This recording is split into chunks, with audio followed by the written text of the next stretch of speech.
darsu meɗen hannde délégation yahudiyankoɓe ɓe garino e seydina oumar ibnul khatab radiallahu anhu ɓe gare muɗum kamɓe ɓeeɗo yahudiyankoɓe nde ɓe gare seydina oumar ibnul khatab radiallahu anhu kamɓe délégation yahudiyankoɓe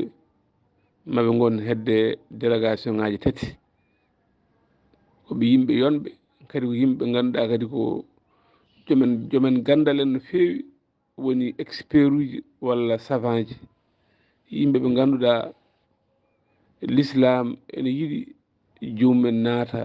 e nder diina l'islam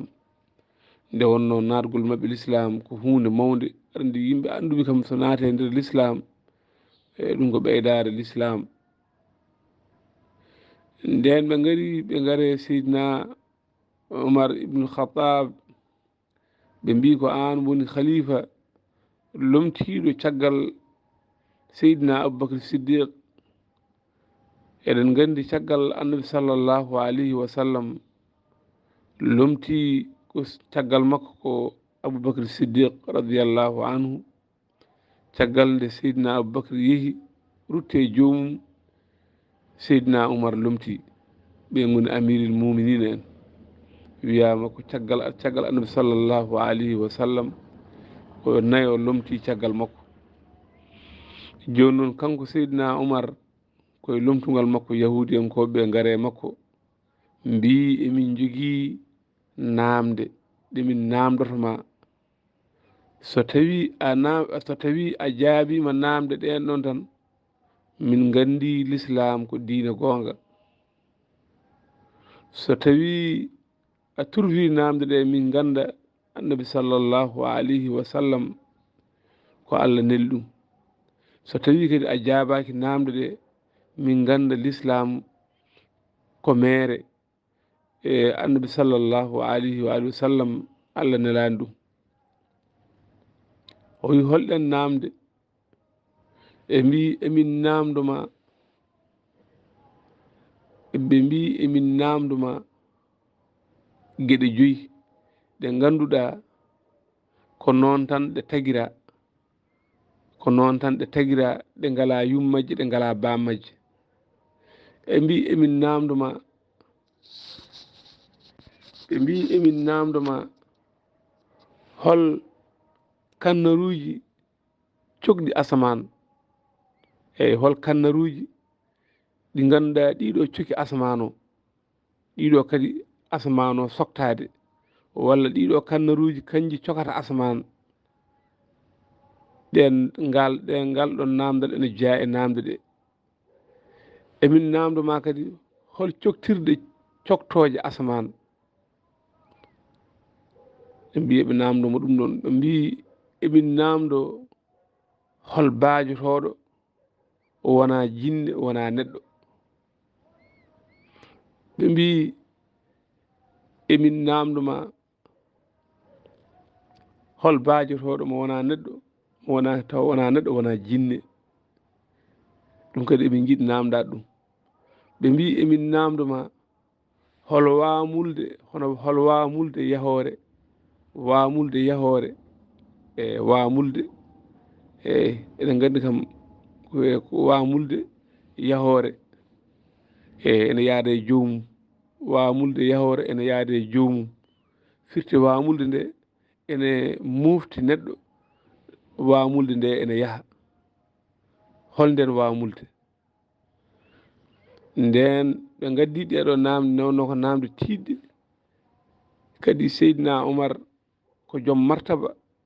eɗen gandi annabi sallllahu alayhi wa sallam wonko haale makko o wi sinno annabi ene wonanno caggalam ko seydina oumar wonata kono noon ɗeɗo namde tundiri hakkille makko nde wonno goto e mabɓe foof wonko rokka ni woni kisa seydina oumar daari less leydi to o jooɗi ko juuti o ƴurti o wi ɗeɗo namde de mi andaɗe ɓe mbi wadde ɗum ɗo ko dalil wonde l'islam wona diina goonga. ɗum ɗo kadi ko dalil annabi mo kaalatono wona annabi. ni woni kisa sahaba goto ne wiye salmanul farisi radiallahu anhu. salmanul farisi wi délégation yahudiyankoɓe oɗon mbawi sabbade seeɗa muñonon kam seeɗa. ɓe mbi aha kay minen kay yo namde ɗe kaali tan. ɓe mbi ni woni kanko salmanul farisi o fokkiti. kanko salmanul farisi o fokkiti o fayi to galle imam ali woni seydina ali radiallahu anhu. o wi seydina ali l'islam de dañi añɓe hande. l'islam de woni tumaranke hande. sabi amiril muminina délégation yahudiyankoɓe namdi momo namde ɗe noon eɗe ɗeɓi sattude seeɗa. kamɓe sahabaɓe koɓe yimɓe nunduɓe. ni woni kisa kala koɓe ganda ɓe mbiyata koɓe ganda. joni noon namde ɗe seydina oumar namdama wi anda namde ɗe. joni noon sisi ɗo tan ko kebbirɗa namde ɗe. ni woni kanko seydina imam ali radiallahu anhu o fokkiti o yaade salmanul farisi. ɓe gari ha to galle amiril muminina seydina oumar. nden seydina oumar haali ko ni woni kanko imam ali o wi délégation yahudiyankoɓe hol namde namdi ɗon. o wiɓe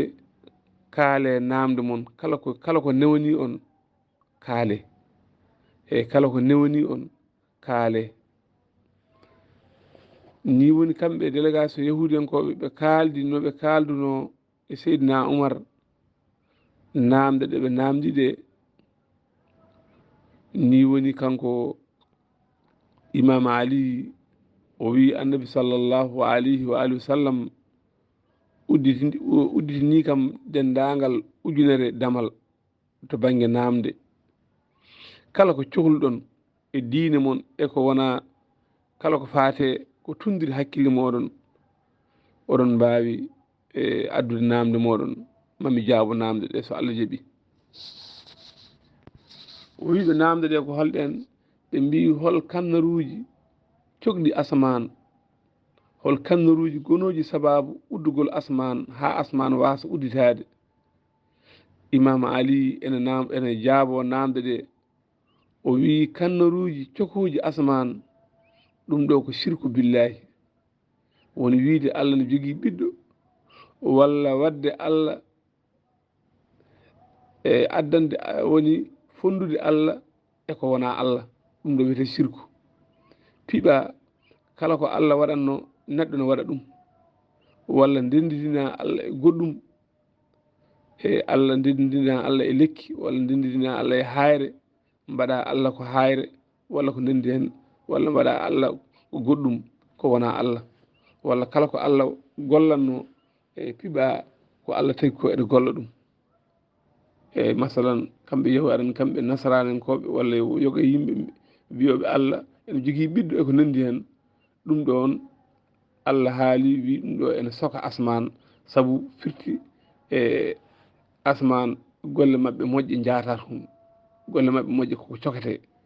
woni sirku billahi koko sokata asman. ɗum ɗo ko mana ko sirku billahi ɗum sokata asman. o wi coktirɗe coktoje asman ko holɗen. o wi coktoje asman ɗen ko la ilaha illa llahu muhammadun rasulullah. woni l'islam e golle moƴƴe kañumen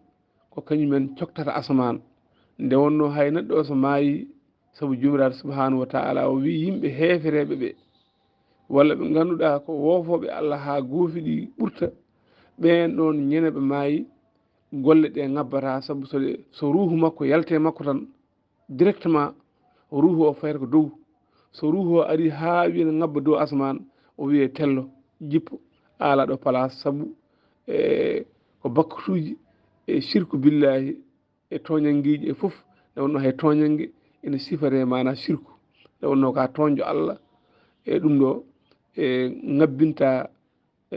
golle ma ngabbata faade dow asman saabu asman o sokete ndeke en gandi ɗum ɗo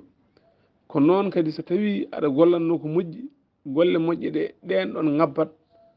ngabbide ruh ma jaaha to dow asmanuji nde wonno ruh taga koto asman ɓandu taga koye leydi ɗum waɗi ko seydina ali radiallahu anhu ɗum woni ko haali ko wonde golle moƴƴe ko ɗen ɗon coktata asman o wi hol wamulde yahore o wi wamulde yahore ne yaade e jomum o wi ɗum ɗo kalɗa ɗo henna ko lingu monnungu annabi yunus alayhi salatu wassalam aɗa annabi yunus lingu moɗinombo wona yaadde makko e nder maayo he ɗum ɗon firti o wi yahudiyankoɓe namdal mon ko qis kalɗon ɗo ko annabi yunus lingu monnungu annabi yunus lingu kañum woni qabri makko kañum woni wamulde makko ene yaada e makko e nder maayo ɗum ɗo woni hono qabri yahori e nder ene yaada e jomum e nder maayo ɗum ko annabi yunus woni o wi hol baajotoɗo mo wona jinne mo wona neɗɗo kamɓe kadi continue eɓe namdo kamɓe yahudiyankoɓe ɓe mbi baajotoɗo mo wona jinne mo wona neɗɗo o wi kalɗon ɗo de ko horndorlu annabi Suleyman alayhi salatu wassalam aɗa andi horndollu kono mbiyata korndolli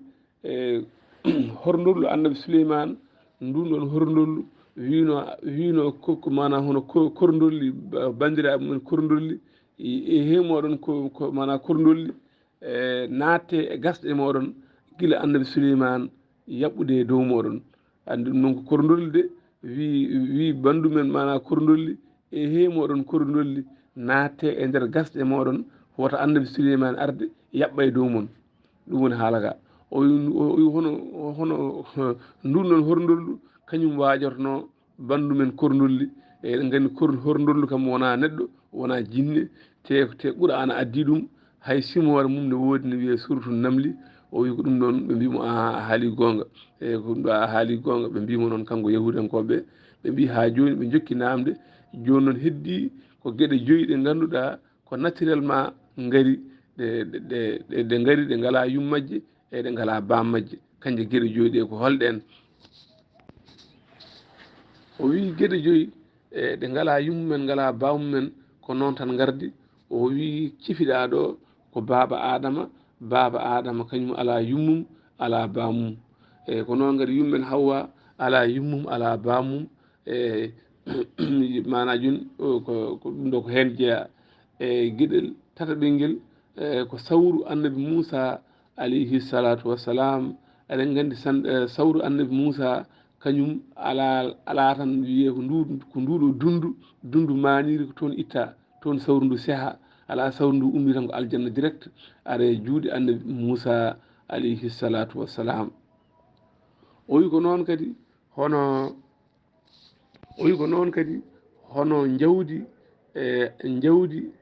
annabi Ibrahima alayhi salatu wassalam jawdi sottirandi ñina annabi Ibrahima alayhi salatu wassalam o hoyɗi Allah wi yo war ɓiyiko nde o ƴetti laaɓi o lelni ɓiyiko o yomo hirsa Allah addinimo ndin jawdi ay ndin ɗon jawdi kadi ndi ala yummajji ndi ala yummayri ndi ala bammayri ko jawdi tan naturel itta ko wiyama ko aljanna adda ko ndin ɗon jawdi wossitandi annabi Ismaïl hono ɓii ko ndin ɗon jawdi kadi ala yummum ala bamum o wi kadi ne heddi gueɗel gonguel o wi gueɗel gonguel ngel o wi ko ngeloba annabi Salih alayhi salatu wassalam aɗa annabi Salih nde hefere ɓe gaare makko mbi minen min jaɓata Allah ha ndeɗo hayre mawde wonta ngeloba ni woni kisa o ñaagui Allah hayre mawde hayre nde wonti ngeloba banɗon ngeloba kadi ala yummum ala bamum e ko noon tan mana fuɗiri ko noon tan mana ardi mbiya ɗum noon tan ardi noon tan taguira joni noon namde ɗe mana ene heddi ɓe namdi ashabul kafi en holno gonirno e hol inde mabɓe e holno ɓe gonirno holno ɓe gonirno hol sababu haɓe dañi koɓe dañi ko martaba moɓe dañi o ɗum ɗon kadi ko fayi arde so Allah jaaɓi ko ɗo kadi dartoɗen ha saaha goɗɗo en calmini dendagal bandiraɓe galle o foof yo kadi wa akhiru dawana an alhamdulillahi rabbil alamin